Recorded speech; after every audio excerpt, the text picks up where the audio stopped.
तो students, set chapter हम लोग पढ़ रहे थे। सेट चैप्टर में बहुत सारे टॉपिक्स कवर हो गए। आज जो टॉपिक हम लोग कवर करेंगे उसमें आता है वेन डायग्राम। ठीक है, वेन डायग्राम मतलब जॉन वेन मैथमेटिशियन थे। ओके, जॉन वेन ने ये डायग्रामेटिक रिप्रेजेंटेशन दिया था सेट का। ठीक, तो इसमें क्या होता है, एक यूनिवर्सल सेट की जरूरत है, बड़ा सा सेट, यूनिवर्सल सेट दिया रहे चाहे मत दिया रहे। यूनिवर्सल सेट को एक रेक्टेंगल से हम लोग डिनोट कर देते हैं और इसके अंदर जितने भी सेट बनते हैं, ठीक है, अदर सेट्स, उनको हम लोग कैसे डिनोट करते हैं, सर्कल्स के फॉर्म में डिनोट करते हैं। यूनिवर्सल सेट के अंदर ही होंगे सारे सेट, यूनिवर्सल सेट के अंदर बनते हैं। तो इस रेक्टेंगल के अंदर हम लोग छोटे छोटे सर्कल्स बना के देखते हैं हम लोग। ठीक है, इसको बनाते हैं एक वेन डायग्राम। जैसे मान लीजिए एक यूनिवर्सल सेट हो गया 1 2 3 4 5 6। ठीक है, एक सेट ए है 2 3 4 और एक सेट बी है 4 5 मान लेते हैं ये। ठीक है, इसका वेन डायग्राम बनाते हैं। पहले तो हो गया यूनिवर्सल सेट। दो सेट इसके अंदर बने हैं, एक सेट ए है और दूसरा सेट क्या है बी। बी बनाते टाइम ध्यान रखना है हमको, बी और ए में कुछ भी कॉमन है क्या? कॉमन आ रहा है 4, एक पॉइंट कॉमन आ रहा है, मतलब दूसरा जो सेट बी बनेगा वो भी ए के साथ थोड़ा सा कॉमन स्पेस शेयर करेगा ना, थोड़ा सा कॉमन। अगर दोनों में कुछ कॉमन है, मतलब थोड़ा सा कॉमन स्पेस शेयर कर रहे हैं दोनों एक साथ, ये कॉमन जगह पे 4 है, जो ए का भी है और बी का भी है। अब देखो ए में और क्या क्या है, 2 है, एक पॉइंट 2 है और एक पॉइंट क्या है 3 है। बी में क्या है, एक पॉइंट 4 है, वो तो कॉमन जगह पे आ गया, ए का भी है और बी का भी है ये, और एक पॉइंट क्या है 5 हो गया। और ये क्या है, यूनिवर्सल सेट है। यूनिवर्सल सेट में अभी भी कुछ पॉइंट्स बचे हुए, ना तो वो ए में है ना बी में है, ना तो ए में लिखेंगे ना बी में लिखेंगे। क्या क्या है, 1 एक पॉइंट बच गया, एक पॉइंट 6 बच गया। तो 1 2 3 4 5 6 सारे यूनिवर्सल सेट के अंदर ही हैं। ए सेट पहला वाले सेट के अंदर क्या है 2 3 और 4, तो 2 3 4 3 पॉइंट बना दिया। दूसरा सेट बी में क्या है 2.4 और 5। ठीक है, अब 4 दोनों में कॉमन था, तो दोनों का जो कॉमन स्पेस था वहां पर हमने 4 को बना दिया। अब वेन डायग्राम बनाने के लिए बहुत सारी चीज़ें आती हैं कि वेन डायग्राम बनाया जाए उस चीज़ का, बहुत सारे ऑपरेशंस का। जो हम लोगों ने ऑपरेशंस पढ़ा है उन्हीं का पहले देखते हैं। सबसे पहला, अगर ए यूनियन बी, ऐसा बनाया जाना है हमको, तो ए यूनियन बी का जो स्पेस है उसको क्या करेंगे हम लोग, शेड कर देंगे। तो पहले तो देखते हैं कौन सा स्पेस आएगा जिसको शेड करेंगे हम लोग। पहला हो गया यूनिवर्सल सेट, ये इसके अंदर हो गया सेट ए। ठीक है, ये है सेट ए और ये हो गया सेट बी। यूनियन का मतलब क्या होता है, ए के सारे एलिमेंट्स बी के सारे एलिमेंट्स दोनों को मिला करके लिखते हैं, मतलब पूरा ए भी आएगा और पूरा बी भी आएगा। ठीक है, ए यूनियन बी मतलब पूरा ए और साथ में पूरा बी, दोनों को मिला करके यूनियन किया जाता है। तो यूनियन में क्या होगा, दोनों को जोड़ दिया गया, ए को भी शेड करना है हमको और बी को भी शेड करना है। ये हो गया ए यूनियन बी, है ना। यूनियन मतलब दोनों को मिला दिया जा रहा है, ए और बी को मिलाया जा रहा है, तो ए भी और बी भी दोनों एक साथ क्या हो गया, शेड हो गया। ठीक है, अब मान चलो दूसरा लेते हैं, ए इंटरसेक्शन बी बना लेते हैं। ए इंटरसेक्शन बी, पहले तो हम लोग यूनिवर्सल सेट बनाए, सेट ए बनाए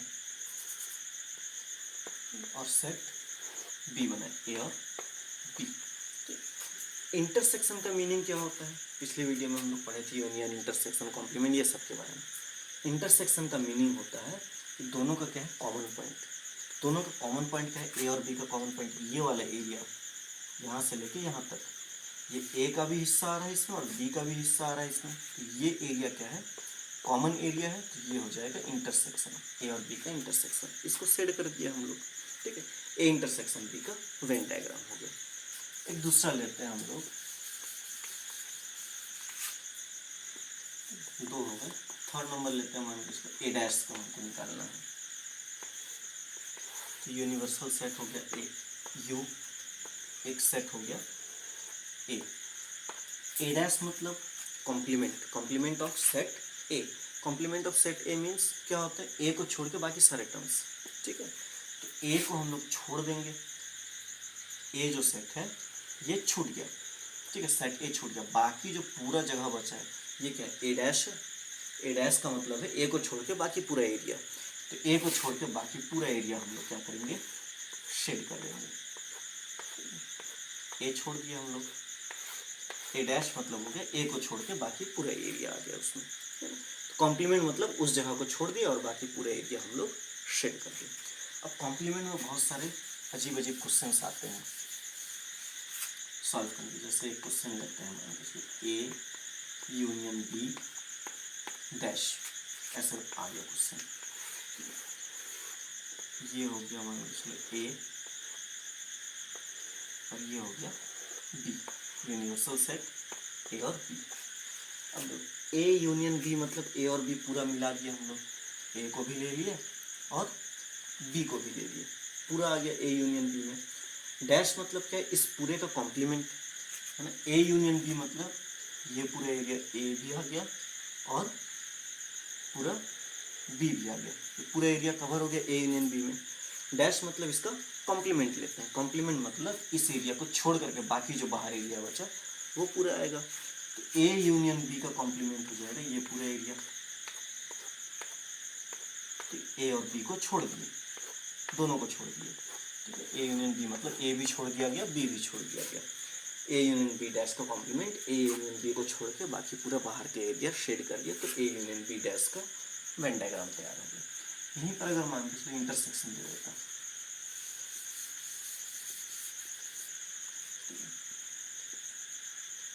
इंटरसेक्शन दे दिया मान के चलो, ठीक, ए इंटरसेक्शन बी का डैश,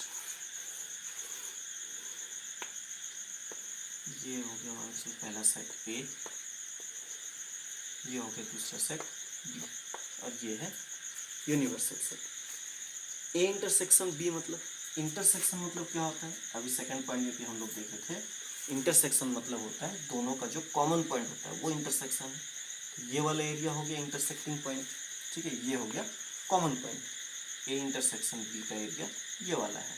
अब कहते हैं इसका डैश मतलब कॉम्प्लीमेंट, ए इंटरसेक्शन बी का एरिया छोड़ के बाकी पूरा एरिया, तो बाकी पूरा एरिया अगर हम लोग शेड करें तो ए भी आ जाएगा इसमें, क्योंकि हम लोग सिर्फ ये वाला एरिया छोड़ रहे हैं, ठीक है, कॉमन एरिया छोड़ दे रहे हैं, बाकी पूरे एरिया हम लोग क्या करेंगे, शेड कर देंगे, ये हो गया, बस इस एरिया को छोड़ करके बाकी पूरा एरिया क्या हो गया, शेड हो गया। ए इंटरसेक्शन बी दिया था क्वेश्चन में और उसका कॉम्प्लीमेंट निकालना, तो कॉम्प्लीमेंट मतलब उस जगह को छोड़ दिया गया, तो ये हो गया अलग अलग कंडीशन के लिए वेन डायग्राम। एक्सरसाइज में भी कुछ क्वेश्चंस होंगे वेन डायग्राम बनाने के, ठीक है, हमको भी बना के देखना है, एक्सरसाइज जब सॉल्व करेंगे तब उसमें भी हम लोग ध्यान देंगे, वेन डायग्राम बनाएंगे। तो वेन डायग्राम का छोटा सा टॉपिक है। अब हम लोग आते हैं आगे, कुछ फॉर्मूले देखते हैं, algebra of set, algebra of sets, ठीक है। पहला फॉर्मूला देखते हैं आइडेंटिटी लॉ, इसको कहा जाता है आइडेंटिटी लॉ, ठीक है। कुछ भी करके पहला सेट ए लिए हैं, ए के साथ कुछ ऑपरेशन करके आंसर भी क्या आ जाए, ए आ जाए, अगर ऐसा कोई कंडीशन होता है तब उसको क्या कहते हैं, आइडेंटिटी लॉ। कुछ भी यहाँ पर हम लोग ऑपरेशन किए लेकिन आंसर यही सेट आ जाए तब इसको क्या कहते हैं हम लोग, आइडेंटिटी लॉ। अब मान लीजिए ए के साथ यूनियन करते हैं एम्प्टी सेट का, ठीक है, खाली सेट है, उसके साथ ए को जोड़ेंगे, तो ए के साथ खाली सेट को जोड़ेंगे तो भी आंसर यही आएगा। जैसे मान लेते हैं हम लोग ए इज इक्वल टू हो गया 1 2 3 और एक बी सेट हो गया जो कि एम्प्टी है, ए यूनियन बी में क्या आएगा, ये तीनों तो आएगा ही 1 2 3 और एक एम्प्टी जो कि हम लोग लिखते नहीं है, ठीक है, यहाँ पर नहीं लिखेंगे, 1 2 3 ही आ गया, मतलब पहला सेट ए ही आ गया हमारा आंसर। तो किसी भी सेट का एम्प्टी सेट के साथ यूनियन करते हैं तो आंसर में वही सेट हमको मिलता है, ए सेट ही मिलेगा। ऐसी एक और कंडीशन आता है, अगर किसी सेट का इंटरसेक्शन करते हैं उसके यूनिवर्सल सेट के साथ तो भी आंसर वही आता है, ए आ जाएगा, ठीक है। जैसे मान लेते हैं यूनिवर्सल सेट था 1 2 3 4 5 6 7 8 9 10, इसी में से एक सेट बनाया गया ए, ठीक है, ए हो गया मान के चलो 2 4 6 8, ऐसे इसी में से एक सेट बनाया गया है, ठीक है, तो इसके लिए यूनिवर्सल सेट हो गया। अब इन दोनों का इंटरसेक्शन करते हैं, ए इंटरसेक्शन यू, इंटरसेक्शन मतलब दोनों का कॉमन पॉइंट, दोनों का कॉमन क्या क्या आएगा, देखो 2 दोनों में है 2 हो गया, 4 दोनों में है 4 हो गया, 6 दोनों में 6 हो गया, 8 भी दोनों में है, 2 4 6 8 आ रहा है हमारा आंसर। 2 4 6 8 किसका वैल्यू, ए का वैल्यू है, हमारा आंसर यही आ रहा है।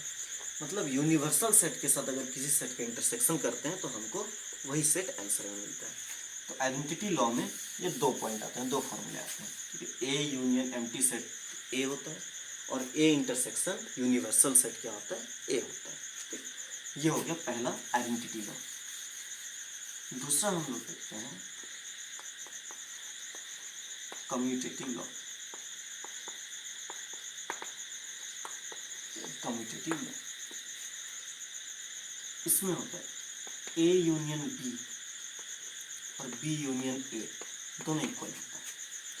ए और बी का यूनियन करें चाहे उसको उल्टा लिख दे, बी यूनियन ए लिख दे तो भी सेम एलिमेंट्स आएंगे।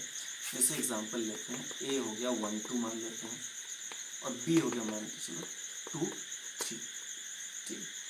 ए यूनियन बी जब करेंगे, ए और बी के एलिमेंट्स मिला के लिखेंगे, 1 हो गया 2 हो गया और 3 हो गया, दो बार है तो 2 को 2 बार नहीं लिखेंगे, एक ही बार लिखेंगे। यहीं पर अगर बी यूनियन ए करते हैं, बी और ए के एलिमेंट्स क्या क्या है, 2 है 3 है ना, और 1 है, दोनों के एलिमेंट्स सेम है, इसमें भी 1 2 3 है, इसमें भी 1 2 3 है, अरेंजमेंट से फर्क नहीं पड़ता है, ठीक। तो हम लोग चाहे ए यूनियन बी करें चाहे बी यूनियन ए करें, उसका आंसर सेम होता है। ये हो गया कम्यूटेटिव लॉ। ऐसा ही इंटरसेक्शन में भी होता है, ए इंटरसेक्शन बी करे चाहे बी इंटरसेक्शन ए करे, ठीक। दो सेट का यूनियन या इंटरसेक्शन सेम रहता है, अगर उसका अरेंजमेंट चेंज कर दिया जाए तो भी, ठीक। ये हो गया कम्यूटेटिव लॉ। तीसरा देखते हैं हम लोग, third number associative law. Associative law में क्या आएगा, 3 सेट लेते हैं, A union B union C, bracket का मतलब बी यूनियन सी पहले कर रहे हैं, है ना, जितना आंसर है फिर उसका ए के साथ यूनियन कर रहे हैं। इसको अगर मैं अरेंजमेंट चेंज कर दूँ, ए यूनियन बी को पहले करूँगा, ठीक है, ए यूनियन बी को पहले किए, ब्रैकेट लगा दिया और उसके बाद सी के साथ यूनियन कर रहे हैं। इसका अरेंजमेंट मतलब सॉल्व करने का तरीका हम लोग चेंज कर दें, सेट वही 3 सेट है और यूनियन कर रहे हैं, तो इनके आंसर्स क्या होंगे, सेम आएंगे। यही काम इंटरसेक्शन में भी होता है, A intersection B intersection C, B intersection C अगर पहले कर रहे हैं उसके बाद ए के साथ इंटरसेक्शन कर रहे हैं, या फिर अगर हम लोग ऐसे करें, ए इंटरसेक्शन बी पहले कर लेते हैं और इंटरसेक्शन सी करते हैं, तो भी इसका आंसर क्या आएगा, सेम आएगा, ठीक है। ये हो गया एसोसिएटिव लॉ। 3 सेट का यूनियन करना है हमको, चाहे उस किसी भी तरीके से करें, उसका आंसर क्या आएगा, सेम आएगा। 3 सेट का इंटरसेक्शन भी करते हैं, उसका अरेंजमेंट अलग अलग कर सकते हैं हम लोग, लेकिन उसका आंसर कभी भी चेंज नहीं होता है, सेम आंसर आता है। ये हो गया एसोसिएटिव लॉ। इसके बाद चौथा हम लोग देखते हैं, चौथा नंबर है डिस्ट्रीब्यूटिव लॉ। डिस्ट्रीब्यूटिव लॉ है, पहला है डिस्ट्रीब्यूटिव लॉ में A union B intersection C अगर है ऐसा। डिस्ट्रीब्यूटिव लॉ पहले पढ़ते थे छोटे क्लास में, ऐसे ए प्लस बी माइनस सी अगर, सॉरी ए इंटू बी माइनस सी अगर है तो ए इंटू बी अलग कर लेते हैं, ए इंटू सी अलग कर लेते, तो बीच में माइनस है तो बीच में लगा देते थे, ऐसा होता था। ए बी के साथ मल्टीप्लाई, ए सी के साथ मल्टीप्लाई और बीच का माइनस से माइनस आ जाता था यहाँ पर। वही सेम काम यहाँ भी होता है, ठीक है। ए यूनियन हो रहा है बी इंटरसेक्शन सी के साथ, ए बी के साथ यूनियन और ए यूनियन सी, ये दोनों हो जाएगा और बीच में कौन सा साइन आएगा, जो यहाँ पर बीच में साइन है इंटरसेक्शन, वही यहाँ पर इंटरसेक्शन साइन आ जाएगा बीच में, ठीक है। यही चीज़ अगर ऐसे रहे, A intersection B union C रहे, तो भी हम लोग सेम यही रूल लगा सकते हैं, ए इंटरसेक्शन दोनों के साथ ठीक है, ए इंटरसेक्शन बी और फिर ए इंटरसेक्शन सी और बीच में कौन सा साइन है, यूनियन। ठीक है, ये हो गया डिस्ट्रीब्यूटिव लॉ। इसके बाद हम लोग फिफ्थ नंबर देखेंगे। ओके, फिफ्थ नंबर है आइडेम्पोटेंट लॉ। आइडेम्पोटेंट लॉ मतलब खुद के साथ कोई भी ऑपरेशन करे, ठीक है, ए का खुद के साथ यूनियन करे तो आंसर ए ही आएगा, ए का खुद के साथ इंटरसेक्शन करे तो भी आंसर क्या आएगा, ए आएगा। ठीक है, ए यूनियन ए ही होता है, ए इंटरसेक्शन ए भी ए होता है। किसी भी सेट का खुद के साथ यूनियन करते हैं, मान के चलो 1 2 3 है, इसका यूनियन 1 2 3 करते हैं। यूनियन मतलब दोनों सेट को मिला के लिखते हैं। दोनों सेट में क्या आ रहा है, 1 आ रहा है, 2 आ रहा है और 3 आ रहा है। 2 बार तो लिखना नहीं है हमको, तो आंसर वही सेट आ रहा है। इन दोनों का अगर इंटरसेक्शन भी करते हैं, इंटरसेक्शन मतलब दोनों में जो कॉमन पॉइंट्स हैं, तो 1 दोनों में कॉमन है, 2 दोनों में कॉमन है, 3 दोनों में कॉमन है, आंसर वही सेट आ जाएगा। तो ये हो गया आइडेम्पोटेंट लॉ। अब एक लास्ट आता है 6th number, algebra of sets में लास्ट फॉर्मूला है हमारे सिलेबस में, D Morgan's law.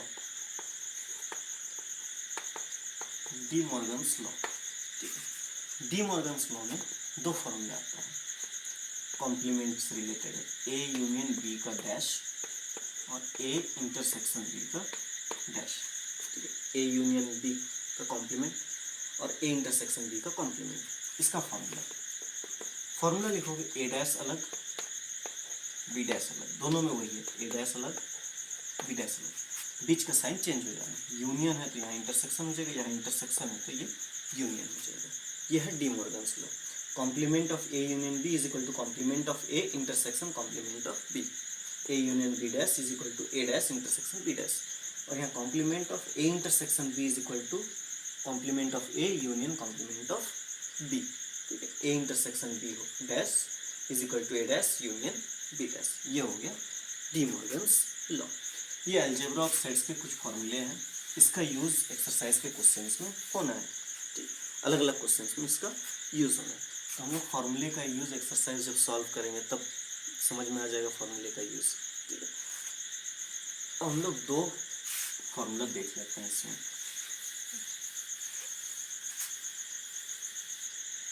Number of elements, इससे related 2 formula. Number of elements को किससे डिनोट करते हैं, स्मॉल एन से डिनोट करते हैं। ठीक है, जैसे मान लीजिए ए सेट है, इसमें दिया 1 2 3 4 5 6। बी सेट है, A B C D E F G. अब पूछ दिया write the number of sets in A, what is the number of set in A, sorry number of elements in set A. Number of elements in A को ऐसे denote करेंगे, N of A. N का मतलब number of elements इन, और इसका मतलब set हो गया, सेट ए। कितने एलिमेंट है सेट ए में, 1 2 3 4 5 6, 6 लिख देंगे। Number of elements in set B, ठीक है, सेट बी में कितने एलिमेंट्स हैं, बी में कितने 1 2 3 4 5 6 7 होगा। ठीक, ऐसे नंबर ऑफ एलिमेंट्स को लिखते हैं। अब मान लीजिए 2 सेट है अपने पास, set A is equal to दिया है मान लीजिए ए बी सी डी ई, और बी सेट दिया है ए ई आई, ऐसे लिख दिया है। ठीक, अब इसमें क्या होगा, देखो ए यूनियन बी अगर करते हैं हम लोग, ए यूनियन बी में आएगा ए बी सी डी ई और आई आएगा। तो ए बी सी डी ए लिख चुके और आई भी एक्स्ट्रा, ये हो जाएगा ए यूनियन बी में। ए इंटरसेक्शन बी में क्या आएगा, दोनों में जो कॉमन है, दोनों में ए कॉमन है, दोनों में ई कॉमन है। अब the number of elements in A कितने हैं, ए में कितने एलिमेंट हैं, 1 2 3 4 5। Number of elements in B, B में कितने एलिमेंट हैं, 1 2 3। Number of elements in A union B कितने हैं, 1 2 3 4 5 6। और number of elements in A intersection B, intersection वाले में कितने एलिमेंट्स हो गए, 1 2 एलिमेंट हो गए इंटरसेक्शन बी में। इन सब के बीच में एक रिलेशन तैयार करते हैं। देखो ए यूनियन बी मतलब दोनों को मिला के लिख रहा है, मतलब एक्चुअली दोनों को जोड़ा जा रहा है। नंबर ऑफ एलिमेंट्स अगर जोड़ते हैं 5 3 कितने हो गए 8 हो गए। Number of elements in A union B कितने हैं 6 है। कम कैसे हो जाएगा, कम इसलिए हो रहे हैं, देखो यूनियन में इसमें ए 2 बार था, ई 2 बार था, लेकिन यूनियन में क्या है एक ही बार लिखे हैं। और हम लोग जब दोनों को काउंट कर रहे थे तो जो कॉमन पॉइंट्स हैं उसको 2 बार ले चुके, ठीक है। मतलब एक बार क्या करना पड़ेगा हमको, माइनस करना पड़ेगा उसको। हम ए को 2 बार गिन चुके, ई को 2 बार गिन चुके, जबकि यूनियन में क्या है 2 बार नहीं लिखते, एक ही बार लिखते हैं। तो क्या है एक बार इंटरसेक्शन को हम लोग माइनस कर देते हैं। इंटरसेक्टिंग पॉइंट क्या है 2 बार गिन चुके हैं हम लोग, जबकि हमको एक ही बार गिनना था। एक बार अगर माइनस कर देंगे तो पता चल जाए कितने एलिमेंट्स हैं यहाँ पर। तो इसका फॉर्मूला होता है n of A union B is equal to n of A plus n of B, ठीक है। Number of elements in A plus number of elements in B. लेकिन ज़्यादा हो जाता है ना, कुछ पॉइंट्स 2 बार गिना जाते हैं, तो उसको 2 बार ना गिन करके एक बार गिनने के लिए एक बार उसको माइनस कर देते हैं। मतलब n of A intersection B क्या हो जाता है, माइनस हो जाता है। ये एक हो गया फॉर्मूला, ठीक है। 2 सेट का यूनियन, कितने एलिमेंट्स हैं यूनियन में उसको निकालने का फॉर्मूला।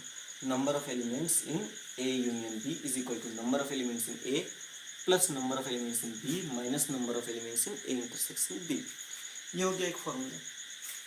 एक और फॉर्मूला ऐसा ही होता है, 3 सेट अगर दिया है तो, ठीक है। अगर मान लो 3 सेट का निकालना, number of elements in A union B union C.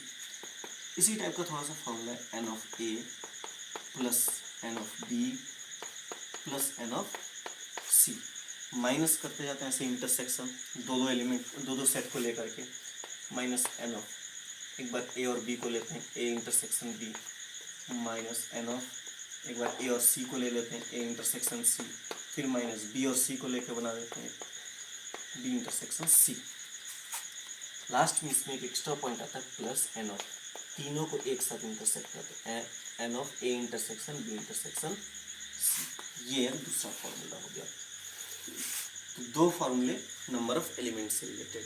Number of elements in A union B का ये फॉर्मूला हो गया n of A plus n of B minus n of A intersection B. और number of elements in A union B union C, 3 set अगर दिया है तब n of A plus n of B plus n of C minus n of A intersection B minus n of A intersection C minus n of B intersection C plus n of A intersection B intersection C. ये बाहर वाले N है, ठीक है।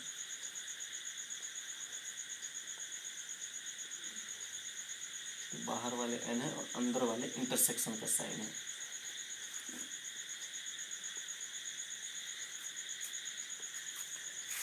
तो ये सारे फॉर्मूले हमको याद करना है और ये सारे फॉर्मूले का यूज़ किया एक्सरसाइज के क्वेश्चन सॉल्व करते थे, यूज़ होंगे, उनका इस्तेमाल होगा, ठीक।